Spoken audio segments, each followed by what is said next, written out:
The European Space Agency has chosen the British Paralympic sprinter John McFall as the first astronaut with a disability to join the space training team.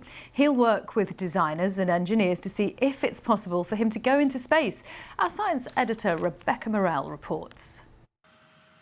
It's the job of dreams, with an office that's got spectacular views, offering an out-of-this-world experience. Many would love to be an astronaut, but very few make the cut. Now in Paris, the European Space Agency has added some new names to the roll of honour. Selected from more than 22,000 applicants, this is the astronaut class of 2022. But for the first time, ESA is widening its pool of talent by recruiting the first ever para-astronaut. I think being an amputee, being an astronaut was never really on my radar. John McFall is a Paralympian sprinter.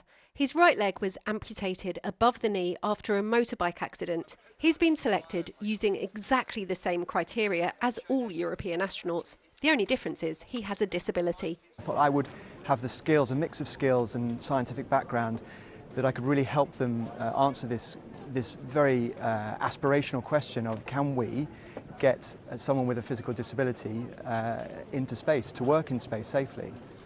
All astronauts have to undergo rigorous training.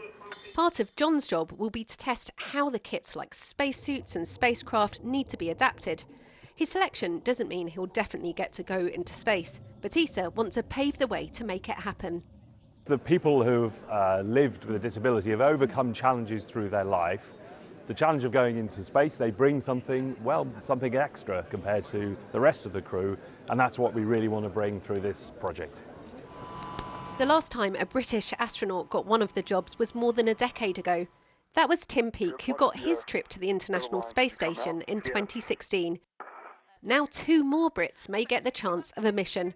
Megan Christian, who's in the reserve squad, and Rosemary Coogan, an astrophysicist who's part of the Professional Astronaut Corps and will start her new job soon. How are you feeling about the training that's ahead? I mean, today's just the beginning, really, isn't it?